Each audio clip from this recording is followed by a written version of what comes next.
우리 하나님의 크고 놀라우신 은총이 오늘 이 시간에도 우리 가운데 함께 하심을 믿습니다. 추석 명절 연휴 첫날입니다. 주일입니다. 반가운 분도 계시고 또 고향의 단위로 위해서 이 자리에 함께 하지 못한 우리 성도님들도 있습니다. 그동안에 어디에서 무엇을 하든지 우리는 다 믿음의 형제요 자매들인 줄로 믿습니다. 예수 그리스도의 피를 나눈 하나님의 가족입니다. 우리 모든 가족들을 위해 이 명절에 풍성하고 아름다운 은총이 함께 하시기를 축복합니다. 그동안에 얼마나 열심히 살았습니까? 수고하셨습니다. 잠시 쉬고 또 함께 하지 못했던 가족들과 함께 하면서 위로받고 격려해주고 축복해 줄 수 있는 좋은 명절이 될 수 있기를 주님의 이름으로 부탁을 드립니다. 한국에서 가을은 최고의 계절입니다. 그래서 이 계절을 천고마비의 계절이라 합니다. 말도 살이 찌는 계절이라는 뜻입니다. 그래서 이 계절이 너무 좋기 때문에 이렇게 말했습니다. 더도 말고 덜도 말고 한가위만 같아라. 날마다 이랬으면 좋겠다는 겁니다. 가장 풍성하고 아름다운 이 계절의 이 하루를 날마다 느끼면 참 좋겠다는 그런 말입니다. 옛날에는 지금보다 비교하기 힘들 정도로 어렵고 힘들게 살았습니다. 그럼에도 불구하고 이 추석 한가위만 되면 시름을 잊었습니다. 웃을 수 있었습니다. 많은 것이 아니었습니다. 쌀밥 한 그릇에 행복했고 기뻐했습니다. 그런데 지금은 어떻습니까? 이렇게 잘 먹고 잘 살고 있습니다. 옛날 같으면 지금은 우리는 1년 365일 추석입니다. 그럼에도 불구하고 행복을 빼앗겨 버렸습니다. 기쁨을 빼앗겨 버렸습니다. 웃음을 빼앗겨 버렸습니다.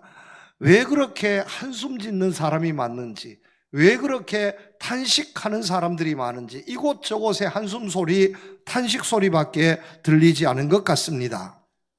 그런데 여러분, 이것을 아셔야 합니다. 사람이 어떤 때에 가장 아름답게 보이는 줄 아십니까? 사람이 어떨 때 정말로 가장 아름답게 보이느냐 하면 웃을 때입니다. 웃으면 모든 사람이 다 아름답습니다. 인물이 조금 떨어져도 웃으면 그렇게 아름다울 수 없습니다. 반대로요, 사람이 어떤 때에 가장 불쌍하고 안타깝게 보이느냐 하면 한숨 쉬고 있을 때입니다. 탄식하면서 한숨 쉬는 모습을 보면 그렇게 처량하고 불쌍합니다. 특히 젊은 사람들이, 청년들이 이 좋은 계절에 방구석에 쿡 처박혀서 땅만 쳐다보면서 탄식하고 한숨 쉬고 있으면 그것보다 더 안타깝고 불쌍한 모습이 없다는 말씀입니다. 그런데 오늘 우리의 살아가는 모습이 그런 모습이 아닐까? 웃음 짓는 모습이 아니라 한숨 짓고 탄식하는 모습이 아닐까? 안타깝게 생각합니다. 무슨 얘기만 하면 한숨부터 나옵니다. 정치 얘기를 해도 한숨부터 나오고 스포츠까지도 이제는 우리를 탄식하게 합니다. 문화예술 다 우리를 한숨 짓게 하고 탄식하게 합니다. 이렇게 무슨 얘기만 해도 희망을 이야기하지 않고 기쁨을 이야기하지 않고 탄식과 한숨만을 가지고 있다면 그 시대 그 사회가 불행해질 수밖에 없다는 말씀입니다. 여러분, 오늘도 이 자리에 혹시나 이런 탄식과 한숨을 가지고 나오신 분이 있습니까? 오늘 말씀에 도전받고 은혜받고 탄식이 기쁨으로 감사로 바뀌어질 수 있는, 낙심이 감사와 은혜로 바뀌어질 수 있는 여러분들 되시기를 축복합니다. 어떤 사람이 요즘 세상을 이렇게 써놓은 것을 보았습니다. 살기가 너무너무 힘듭니다. 그래서 꿈속에서라도 백마를 탄 왕자님을 기대했는데 꿈속에서 나타난 존재는 백마를 탄 왕자가 아니라 짐승 같은 도적놈이 나타나더라는 거예요. 또 어떤 사람은 이렇게 이야기합니다. 너무너무 힘들어서 나는 백설공주 같은 예쁜 공주님을 기대했는데 꿈속에서 나타났는데 백설공주는 나타나지 않고 마귀 할멈이 나타나더라는 거예요. 꿈속에서까지 나는 희망을 잃어버렸습니다. 나는 낙심할 수밖에 없습니다. 이렇게 말하는 것을 들었습니다. 여러분, 우리가 찬송합니다. 오늘 이 세상이 이렇습니다. 이 세상에 근심된 일이 많고 참 평안을 몰랐구나. 이 세상에 곤고한 일이 많고 참 쉬는 날 없었구나. 이 세상에 죄악된 일이 많고 참 죽을 일 쌓였구나. 가슴을 치면서 이렇게 노래합니다.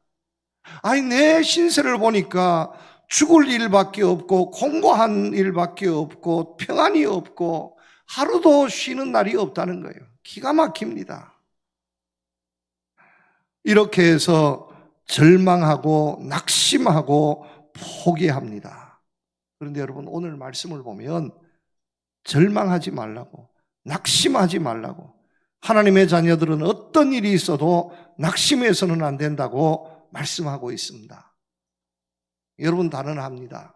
예수 믿는 사람은 낙심하지 않습니다.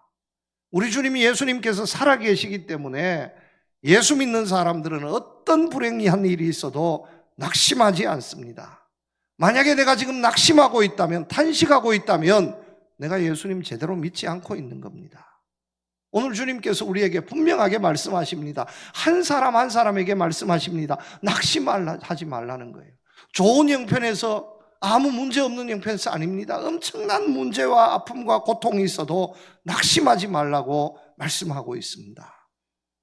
낙심이라고 하는 것, 로스 하트라고 영어에서 번역합니다. 마음을 잃어버리는 겁니다. 여러분, 세상에서 가장 무서운 질병이 마음을 잃어버리는 겁니다. 마음을 잃어버리면 어디에 가서 찾을 방법이 없습니다. 마음을 잃어버리면 어디에 가서도 찾을 방법이 없습니다. 아무리 좋은 명약도 소용없습니다. 물질을 잃어버리는 것보다, 건강을 잃어버리는 것보다 마음을 잃어버리는 것, 고치기 힘든 병입니다. 그런데 오늘 이 시대가 마음을 잃어버렸습니다.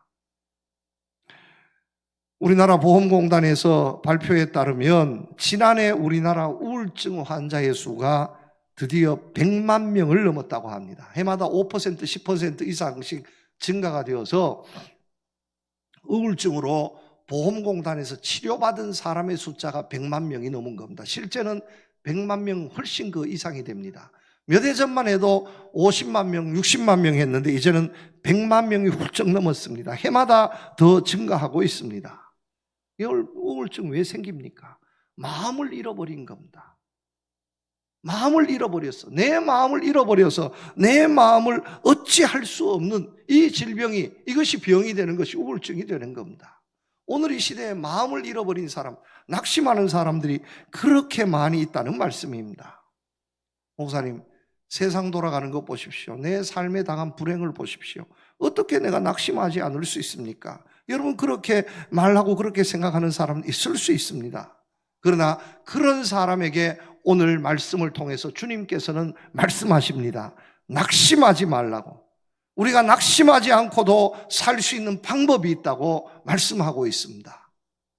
마음을 잃어버리지 않고, 낙심하지 않고, 탄식하지 않고 살아갈 수 있는 단 한 가지 방법, 그것이 무엇입니까? 오늘 말씀이 가르쳐 줍니다. 기도입니다.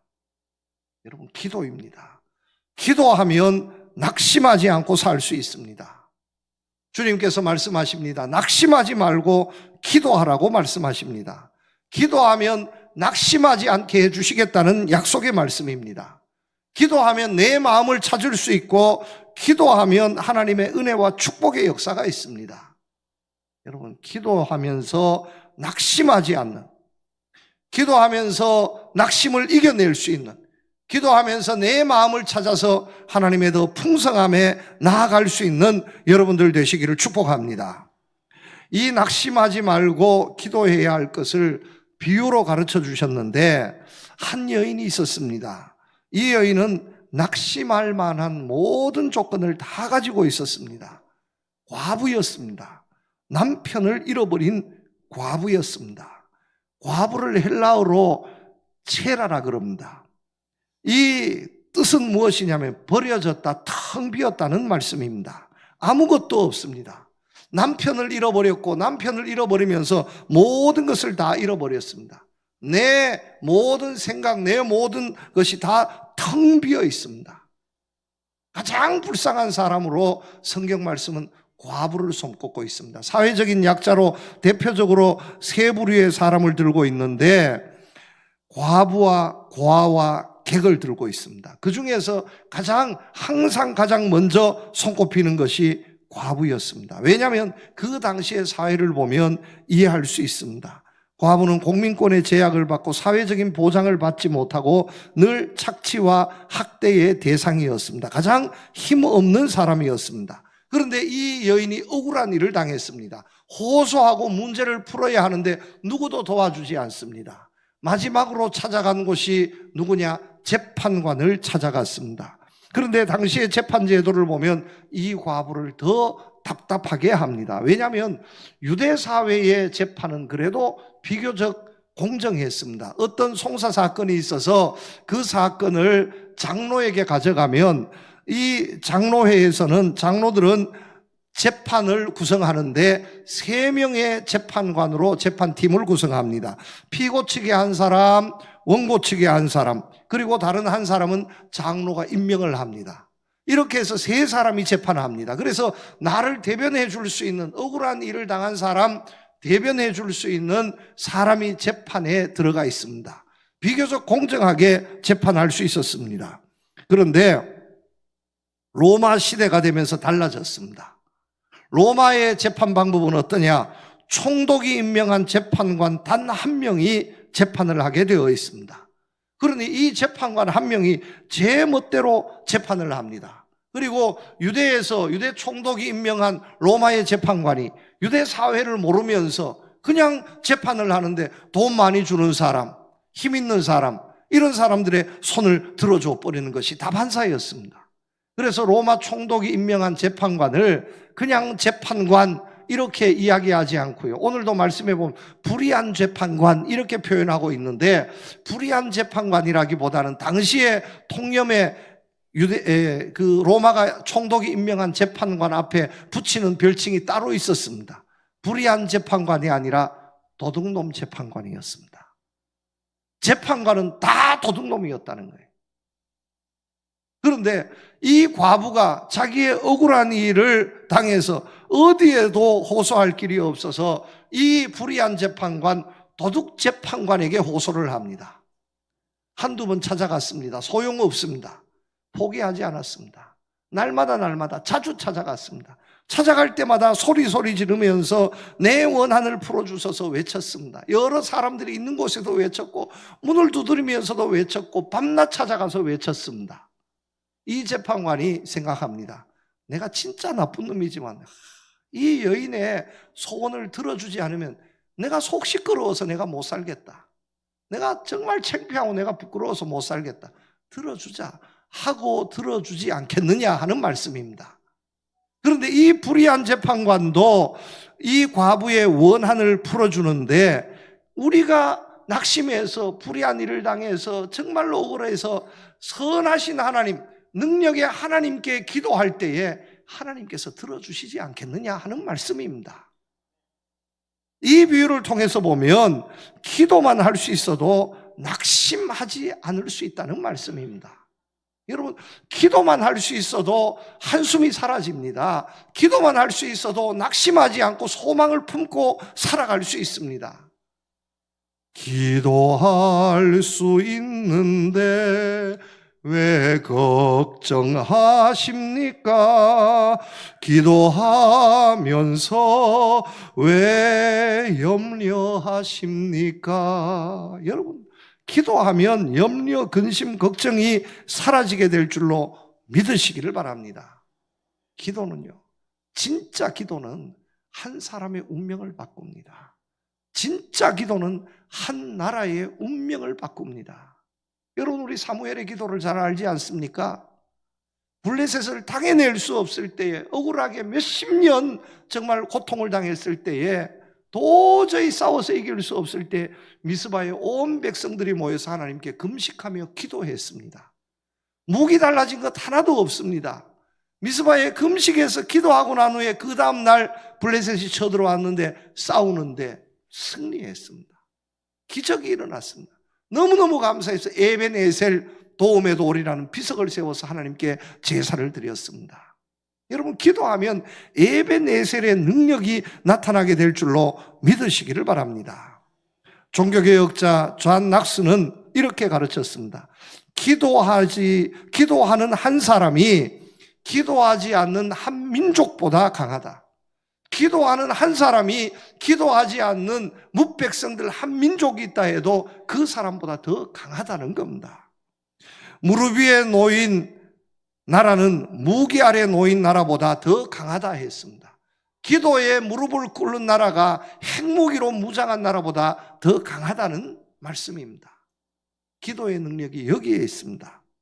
그러므로 여러분, 기도하면 낙심치 않게 될 줄로 믿습니다. 여러분 어떻습니까? 오늘 이 자리에도 행여나 낙심할 수밖에 없고 한숨 지을 수밖에 없는 이런 형편, 이런 마음을 가지고 예배드리고 계시는 우리 성도님들이 있습니까?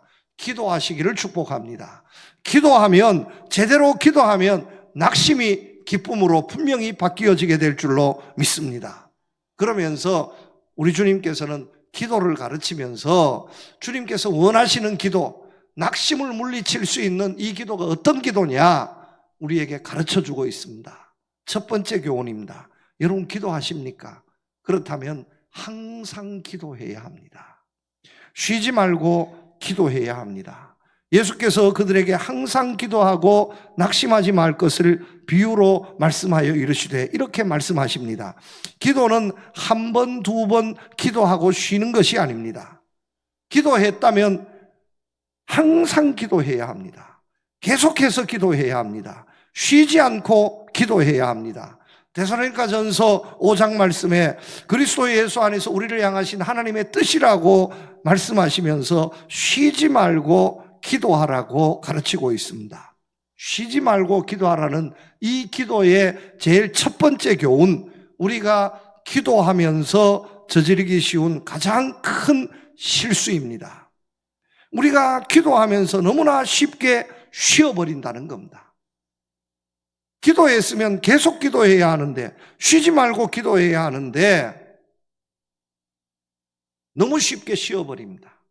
오늘 말씀의 비유에 등장하는 이 과부를 보십시오. 재판관을 찾아갑니다. 자주 찾아갔다고 말씀하고 있습니다. 제 생각은 날마다 찾아갔습니다. 아침 저녁으로 찾아갔습니다. 시간 있을 때마다 찾아갔습니다. 재판관, 이 불의한 도둑놈 재판관이 얼마나 끔찍했기에 이 과부의 원한을 들어주었겠습니까? 아마 꿈속에서도 나타났을 거예요. 꿈속에서도 내 원한을 풀어주소서 하는 이 여인의 목소리가 꿈속에서도 들려서 벌떡벌떡 일어났을 겁니다. 이러다가 내가 죽겠다 해서 이 여인의, 이 과부의 소원을 들어준 겁니다. 여러분, 기도는 이렇게 해야 하는 겁니다. 기도했다면 쉬지 말고 항상 기도할 수 있기를 축복합니다. 모든 기도와 간구로 하되 성령 안에서 기도하고 말씀하고 있습니다. 또 쉬지 말고 기도해야 할 것을 우리에게 얼마나 많이 가르쳐주고 있는지 모릅니다. 마르틴 루터는 이렇게 가르쳤습니다. 하루에 2시간 이상 기도하지 않으면 그날은 마귀가 이기는 날이다. 사무엘 선지자가 말씀합니다. 나는 너희를 위하여 기도하기를 쉬는 죄를 하나님 앞에 결코 범하지 않겠다 하고 이렇게 말씀하고 있습니다. 기도했다면 쉬지 말아야 합니다. 여러분 기도합니까? 언제까지 기도해야 합니까? 천국 갈 때까지 기도해야 합니다. 하루도 쉬지 않고 시간마다 쉬지 않고 기도하면 낙심치 않게 해주실 줄로 믿습니다. 한 사람이 이제 몸집이 좀 있는 분이 있었습니다. 제가 좀 이렇게 해서는 안 되겠다. 내가 결혼도 해야 하는데 시집도 가고 장가도 가야 하는데 내가 이렇게 해서는 안 되겠다. 살을 좀 빼야지. 각고의 노력 끝에 2년 3년 먹을 것 먹지 않고 땀 흘려 운동하면서 바라고 원하던 몸매를 가졌습니다. 와, 드디어 목표치에 몸무게에 도달했습니다. 할렐루야. 너무너무 감사하고 기뻐서 그동안에 고생했는 걸 생각하니까 와, 내가 정말 대단하고 정말 대단하다. 이젠 됐다. 2년 3년 고생해서 정말 원하던 체중, 원하는 몸을 가졌는데 이제는 됐다. 좀 쉬자. 좀 잠도 좀 자고 먹을 것 좀 먹고 운동도 좀 쉬고. 여러분 이렇게 하면 일주일 만에 원상복귀 됩니다. 죽으라고 해서 2년 동안 3년 동안 다이어트 했던 걸 여러분 하루 이틀 아니 일주일 2주일 지나면 그냥 도라미 타불 되어 버립니다. 원상복귀예요. 한 번 다이어트 했으면 힘들어도 언제까지 해야 됩니까? 힘 있을 때까지, 운동할 수 있을 때까지, 죽을 때까지 해야 유지가 되는 겁니다. 여러분 다이어트는 그렇게 하면서 왜 기도는 쉬냐고요?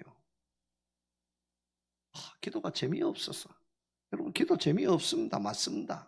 기도가 재미없으니까 쉬지 말고 기도하라고 주님께서 신신당부하는 것이지, 기도가 재미있을 것 같으면 기도하라는 말씀도 하지 않습니다. 하지 않아도 기도 다 알아서 할 텐데, 그렇게 재미있으면 기도 그냥 하라고 얘기하지 않아도 알아서 다 기도할 텐데 뭐라고 기도해라 이렇게 말씀하시겠습니까? 여러분 기도 재미있는 분은 없습니다. 목사인 저에게도 기도 재미없습니다.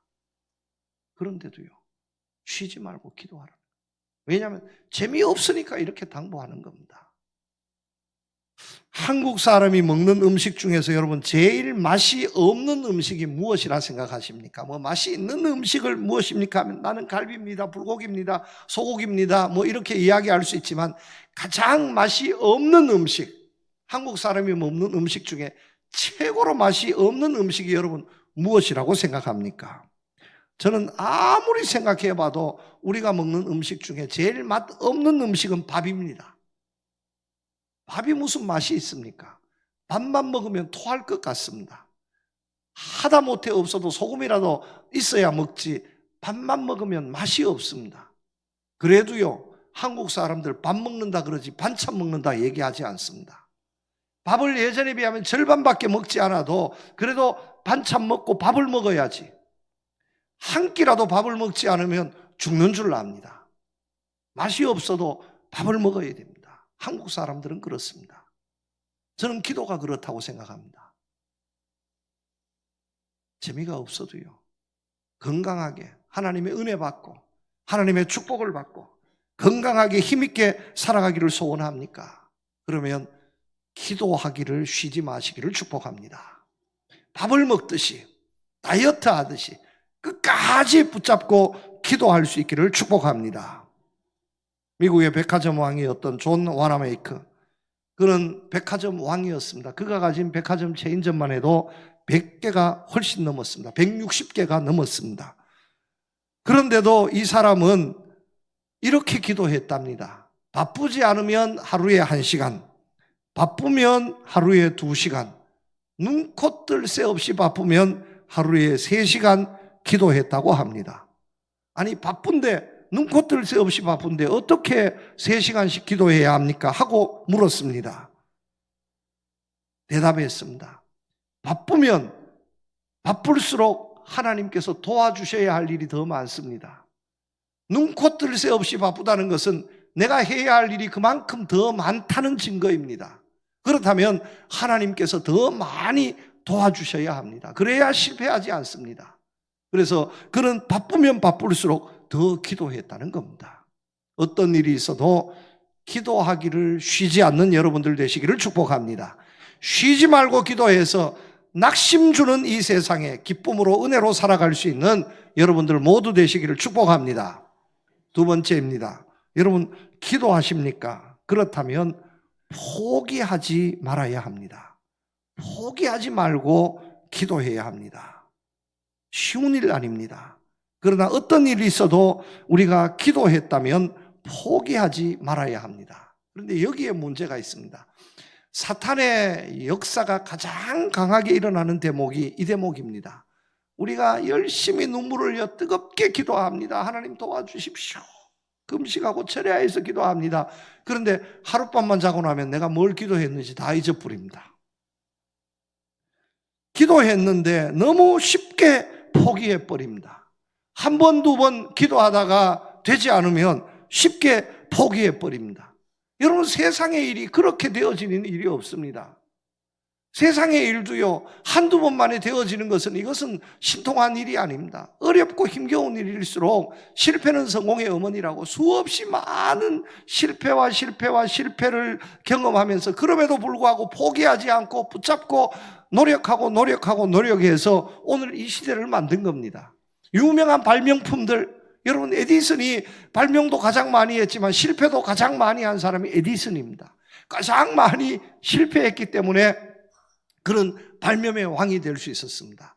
실패해도 포기하지 않아야 합니다. 이것이 바로 기도에도 마찬가지라는 겁니다. 여러분, 기도를 자칫 잘못하면 도깨비 방망이로 생각할 수 있습니다. 그냥 금 나와라 뚝딱 하면 그냥 금방 금이 나오고, 은 나와라 뚝딱 하면 금방 은이 나오고, 여러분 그것이 기도가 아닙니다. 하나님께서 우리의 기도를 들어주시고 하늘나라의 은혜와 축복의 문을 열어주셔야 하는데, 응답해 주셔야 하는데, 그것이 쉽게 열려지기도 하지만 쉽게 열려지지 않을 수도 있다는 겁니다. 한두 번 기도해서 응답받을 수 있지만 한두 번이 아니라 10번, 20번 기도해야 할 수도 있다는 말씀입니다. 아니면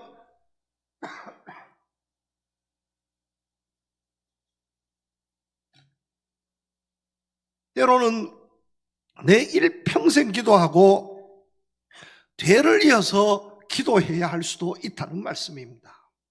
그런데 기도했습니까? 그렇다면 포기하지 말아야 합니다.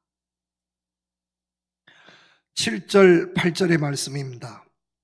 하물며 하나님께서 그 밤낮 부르짖는 택하신 자들의 원한을 풀어주시지 아니하시겠느냐? 그들에게 오래 참으시겠느냐? 내가 너희에게 이르노니 속히 그 원한을 풀어주시리라.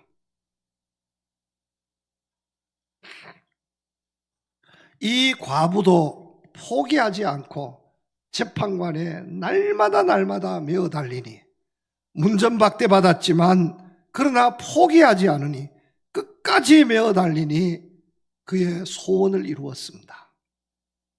기도한 내 기도의 제목이 있다면 여러분 잊지 마시기를 바랍니다. 내가 하나님께 기도한 것이 있다면 하나님께서는 다 들어주셨습니다. 듣고 있습니다. 어떤 일이 있어도 포기하지 않고 끝까지 메어 달려야 합니다. 이것이 기도입니다. 어느 회사에 사원을 모집했습니다. 아침 9시에 면접이 있으니까 1차 합격 대상자들은 9시까지 어디로 나오십시오 하고 통보를 했습니다. 9시에 그 면접 장소에 갔습니다. 그런데 9시가 되어도 아무 사람도 나타나지 않습니다.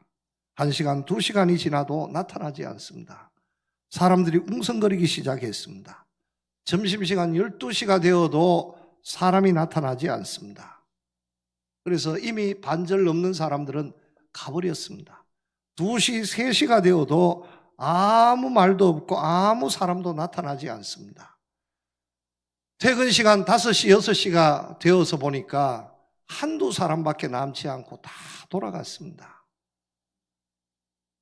바보 같은 사람, 아무 말도 하지 않고 표정도 변하지 않고 끝까지 5시까지 하루 종일 7시간, 8시간 그 자리에 꼼짝하지 않고 기다렸던 그 사람들만 회사에 합격할 수 있었습니다.